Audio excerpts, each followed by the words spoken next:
Hi అండి. ఈరోజు recipe వచ్చేసి చికెన్ గ్రేవీతో ఎంతో టేస్టీగా ఉండే village style mutton masala gravy curry. ఎప్పుడు ఒకేలా కాకుండా ఒకసారి ఇలా ట్రై చేయండి. టేస్ట్ మాత్రం చాలా బాగుంటుంది. గిన్నె మొత్తం ఖాళీ అవ్వాల్సిందే, అంత బాగుంటుంది. దీనికోసం ముందుగా కేజీ మటన్ని శుభ్రంగా కడుక్కొని పక్కన పెట్టుకుందాం. మసాలా పేస్ట్ కోసం ముందుగా 2 టేబుల్ స్పూన్ల గసగసాలు, 4 ఇలాచీలు, 7 లేదా 8 కాజులు, 8 లేదా 9 లవంగాలు, 4 ఇంచుల దాల్చిన చెక్క, పెద్ద ఎండు కొబ్బరిలో సగం ఎండు కొబ్బరి ముక్కలు, 1.5 స్పూన్ ధనియాలు. వీటన్నిటిని సిమ్లో పెట్టుకొని నిదానంగా వేయించుకోవాలి. హై ఫ్లేమ్లో పెడితే త్వరగా మాడిపోతాయి, సరిగా వేగవు. వీటిని నిదానంగా వేయింపుతూ మసాలాలు మంచి వాసన వస్తూ ఇలా దూరగా వేయించుకోవాలి. ఇది చల్లారేంత వరకు పక్కన పెట్టుకోవాలి. ఇలా చల్లారిన తర్వాత మిక్సీ జార్లో వేసుకోవాలి. ఎండు కొబ్బరిని అలాగే వేస్తే సరిగా మిక్సీ పట్టదు. ఇలా చిన్న చిన్న ముక్కల్లా కట్ చేసుకుంటే త్వరగా మిక్సీ పడుతుంది. వీటిని కూడా వేసేసుకొని మధ్య మధ్యలో వాటర్ పోస్తూ ఇలా మెత్తని పేస్ట్లా చేసుకోవాలి.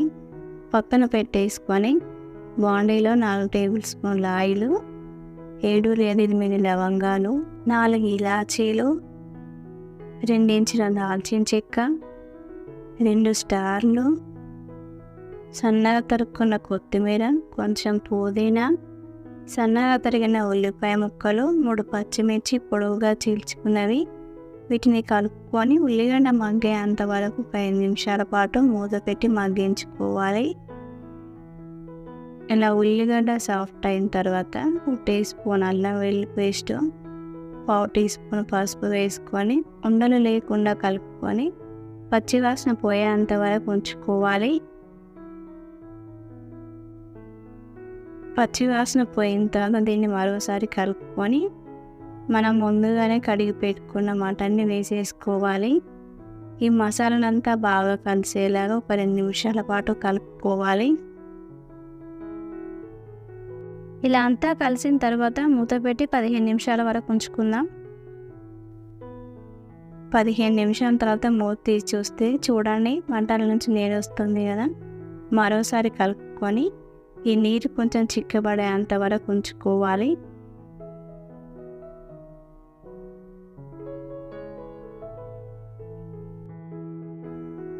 చూడండి ఇలా నీరంతా ఇంకిపోయిన తర్వాత దీన్ని మరోసారి కలుపుకొని ఇప్పుడు ఇందులో కారాన్ని వేసుకుందాం. 1.5 స్పూన్ కారాన్ని వేసుకోవాలి. ఈ కారం అంతా కలిసేలా కలుపుకోవాలి. మీరు ఒకవేళ ఎక్కువ తినేవాళ్ళు అనుకుంటే ఇంకొంచెం ఎక్కువనే వేసుకోండి. ఇలా కారం అంతా కలిసిన తర్వాత 5 నిమిషాల పాటు ఉడికించుకుందాం. ఇలా కారం ఉడికి ఆయిల్ సపరేట్ అయ్యేంత వరకు ఉంచుకోవాలి. మరలా దీన్ని మరోసారి కలుపుకొని ఇప్పుడు ఇందులో మనం ముందుగా మిక్సీ పట్టుకున్న మసాలా పేస్ట్ని వేసుకోవాలి.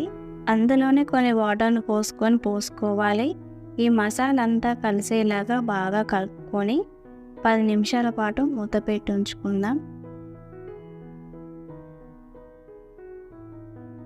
చూడండి 10 నిమిషాల తర్వాత ఇలా ఆయిల్ అంతా సపరేట్ అయిన తర్వాత మరలా దీన్ని మరోసారి కలుపుకోవాలి. ఇప్పుడు ఇందులో ముక్క మునిగేంత వరకు వాటర్ని పోసుకోవాలి. 1/2 లీటర్ వరకు వాటర్ని పోసుకొని మరోసారి కలుపుకొని మూత పెట్టి 45 నిమిషాల పాటు ఉడికించుకుందాం. చూడండి మూత చూస్తే ఇలా ఆయిల్ పైకి తేలి కొంచెం గ్రేవీ లాగా ఉండాలి.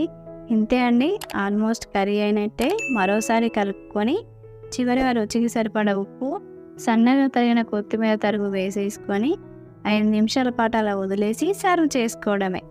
ఇంతే అండి, చూస్తుంటేనే నోరూరిపోతుందా? మరి ట్రై చేయండి. మరికొన్ని మంచి మంచి రెసిపీస్ మన ఛానల్లో వస్తూ ఉంటాయి. లైక్ చేయండి, కామెంట్ చేయండి. మరికొన్ని వీడియోస్ కోసం మన ఛానల్ని సబ్స్క్రైబ్ చేసుకోండి. Thank you for watching.